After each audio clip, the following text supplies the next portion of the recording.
Bom, basicamente o que a gente está trabalhando é o seguinte. Aqui então é aquele processo que eu acabei de mostrar ali, onde a gente não teria esse domínio, mas o que vai acontecer é, aqui nesse ponto, né, eu vou pegar a aplicação chamou, né, foi chamado pela aplicação para eu poder enviar esses dados para o outro, para o servidor, para o outro processo. Então ele vai pegar e passar isso daqui, enviar isso para um receptor, então lá para o servidor que vai receber isso daí para poder ir para as camadas superiores. Chega nesse ponto aqui, então tem o protocolo que vai fazer realmente transferência confiável. Então aqui ele vai ser chamado por aquele RDT lá para transferir esses pacotes, né, por um canal não confiável. Então aqui coloca o cabeçalho que ele precisa nos dados tal, e transfere. Chega aqui no receptor, ele recebe esse ponto, né, então ele chega isso daí, pega os pacotes, quando chega os pacotes, né, por esse canal, então ele recebe esses caras, encaminha aqui para essa implementação desse protocolo confiável e chega aqui, ele vai lá e entrega isso, né, para aquela camada superior que vai tratar esses dados. Então é isso que ele vai acabar fazendo quando se faz uma transferência confiável de dados. Essa é a ideia, né? Então aqui embaixo a gente tem um link de comunicação bidirecional, como a gente falou, full duplex. Então ele tanto manda quanto recebe. Aqui eu tenho meus dados, né, que vai sair de um lado e chegar no outro, e os pacotes, né, que conforme vai sendo colocado aqui, vai sendo empacotado e vai para ser transferido de um lado para o outro, do cliente para o servidor, nesse caso aqui. Camada de rede, então, quando a gente fala de serviço de transferência confiável, a camada de rede não vai garantir a entrega dos datagramas na ordem correta nem a integridade dos dados que estão naqueles datagramas. Então, os datagramas podem transbordar os buffers dos roteadores e nunca chegar no destino, né? Então, ele pode cair lá, não ter espaço no buffer e perder. Os bits dos datagramas podem ser corrompidos. Então você vê que naquela parte não confiável, que seria essa parte da camada de rede, não garante nada, né? Então por isso que antes a gente precisa ter aquele protocolo para poder conseguir fazer com que as informações cheguem corretamente do outro lado. Então, quando a gente fala no serviço de transferência confiável, a ideia é que ele garantir que aqueles dados, aquela cadeia de dados que o processo lê a partir do buffer quando ele recebeu, ela não está corrompida, não tem lacunas, vulgo não está faltando nada naquele e-mail, não tem duplicação de informação e está na sequência correta. É essa a proposta que se tem quando se pede um serviço de transferência confiável. Isso daí, então, ele vai ser trabalhado em duas etapas, né, a abordagem aqui. Primeiro, vamos descrever uma forma simplificada de um remetente TCP utilizar apenas controle de temporizadores para recuperar uma perda de segmentos. Porque transmitir é simples, o problema todo é a hora que chega o problema de perder. E descrever três cenários que envolvem reconhecimento duplicados e retransmissão, né, os temporizadores de retransmissão. Então é essa que é a nossa visão que nós vamos ter nesse vídeo. Considerando que eu tenho dois hosts, o A e o B, eles estão fazendo, né, então enviando dados somente em uma direção, do A para o B, e esse dado, né, esse arquivo que ele está mandando é um arquivo muito grande. Por que disso? Porque um arquivo pequeno ele pode quebrar o tempo, ser menor e coisas assim. Então a gente já extrapola falando, não, é um arquivo gigantesco e eu vou mostrar, nesse caso, a direção do A para o B. É essa a proposta, senão começa a complicar demais para a gente entender. Então o cenário seria esse daí.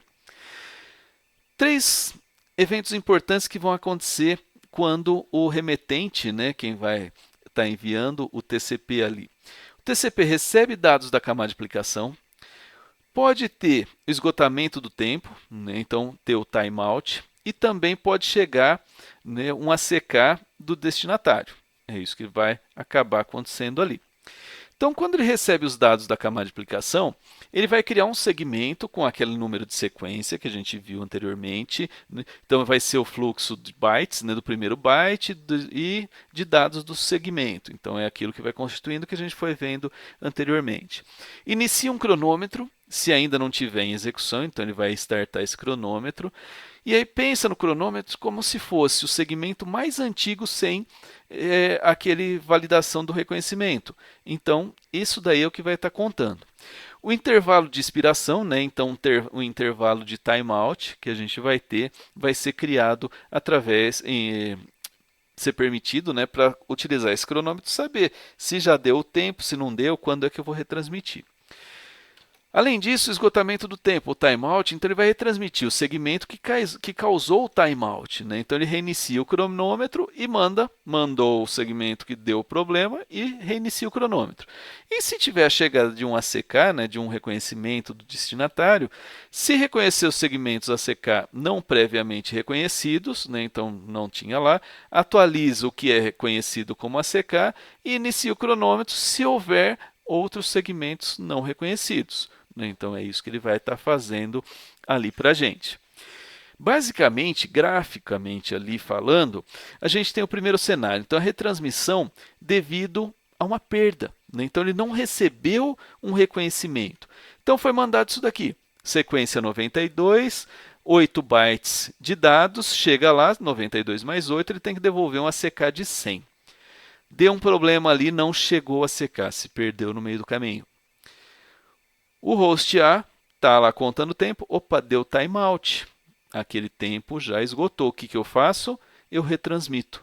Então, retransmitir o mesmo. Pode ver aqui, ó, 92, 8 bytes, é o mesmo pacote. É a mesma informação que ele retransmitiu, porque não chegou o aviso falando que o host B tinha recebido isso daí. Então, ele retransmite e agora sim ele recebe o ACK certinho com o 100.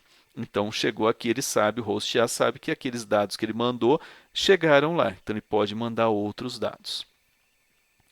Temporização prematura, né, ou retransmissão, que a gente acaba fazendo prematura, seria algo assim.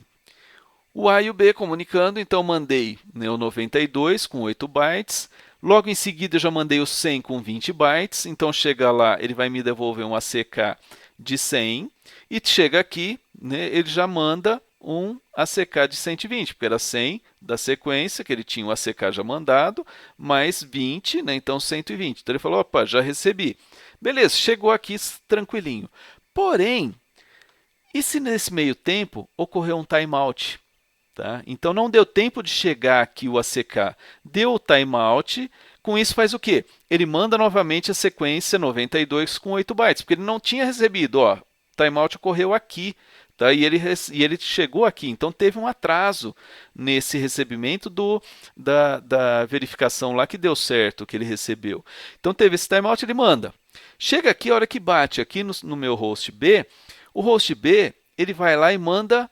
Ué, mas não era 100 que ele tinha que mandar aqui? 92 mais 8 deu 100. Não, ele não faz esse cálculo de novo. Por quê? O último ACK que ele mandou foi de 120, então ele devolve. O último ACK 120. Quando chega aqui, mesmo ele não tendo recebido o ACK de 100 daquilo que ele tinha mandado, chegou de 120.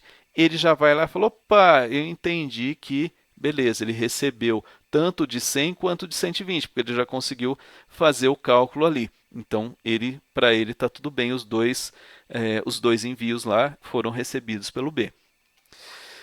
Reconhecimento acumulativo, então, eu posso ter algo assim, onde foi enviado novamente o 92 com 8 bytes, 100 com 20 bytes, o acknowledge lá de reconhecimento de 100 não chegou, porém chegou de 120. Né? Se chegou de 120, beleza. Chegou de 120 quer dizer que o de 100 ele também recebeu, porque senão ele teria me informado que ele não teria recebido esse de 100. Então ele recebeu 120, já posso usar o número de sequência 120 e continuar a transmissão. Então ele pode acabar acontecendo isso daí.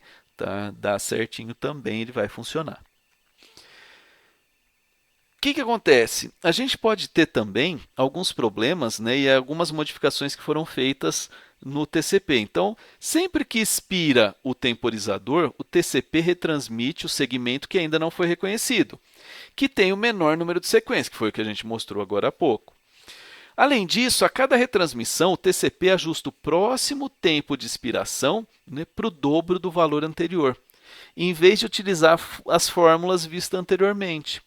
Porque eu vou gastar mais tempo calculando essas fórmulas e refazendo e algo assim, onde eu posso pegar e já falar assim, ó, eu já tenho um valor, deu timeout lá, eu vou lá e dobro aquele valor.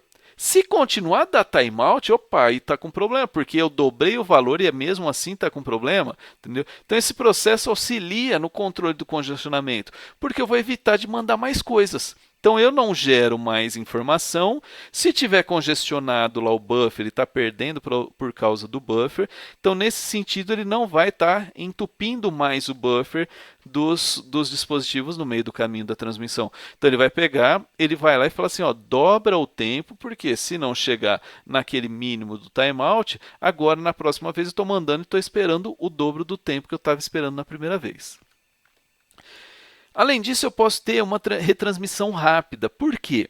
Porque eu posso ter algo assim.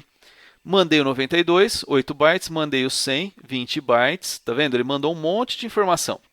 Só que esse cara aqui não chegou. Esse segundo segmento não chegou lá. O que ele faz? O primeiro devolveu a CK de 100, o segundo não chegou. Quando chega esse daqui, o número de sequência vai estar perdido, vai estar diferente. Ele devolve a CK de 100, a CK de 100, a CK de 100. Com isso, o que ele faz? Se ele receber duplicados, né, ACKs, né, ou no caso, reconhecimentos duplicados, 3 segmentos normalmente, né, recebidos com esse mesmo segmento que foi perdido, ele já faz o quê? Ele nem espera dar o timeout aqui. Ele já vai lá e fala, opa, recebi a CK de 100, quer dizer que era para eu ter recebido um de 120 aqui, nesse que faltou. Então já posso mandar a sequência 100 e 20 bytes. Então ele já vai mandar esse daqui, já nem vai esperar dar o timeout para ele poder retransmitir, né? Então isso daí já é um esqueminha lá onde se tiver esses 3, né, ACKs duplicados, ele já pega a menor sequência que ele não teve reconhecimento, né, não teve o ACK e já dispara novamente. Então, por isso que fala de retransmissão rápida, né? Ele não vai esperar dar o timeout para estar enviando esses caras aí. Outra coisa, quando um segmento é perdido, esse longo período força o remetente a atrasar o reenvio de pacote perdido, aumentando o atraso fim a fim. Então, contudo, o remetente pode detectar a perda de pacote bem antes de ocorrer o evento, né, dessa expiração, que é isso que a gente estava comentando, né, anteriormente, que são os ACKs duplicados. E aí ele vê qual que é o menor e já vai encaminhar esse cara ali para poder fazer isso daí funcionar. Roteiro de estudos, então, isso foi falado, são as sessões 353 e 354. Né? Dá uma olhadinha na RFC 6298, está o link aqui da IETF, né, que está falando sobre a parte de TCP, nessa parte de retransmissão, de temporização. E também tem aqui ó, esse link da RNP, né, memória RNP, que aqui tem falando um pouco mais tranquilo ou suave, ali com outras palavras, explicando o TCP. Então dá uma olhadinha ali que pode ser que ajude vocês, né, em alguma dúvida que tenha feito ali. Dá uma olhada no livro, essas sessões aqui do capítulo 3 também estão constando dessas informações.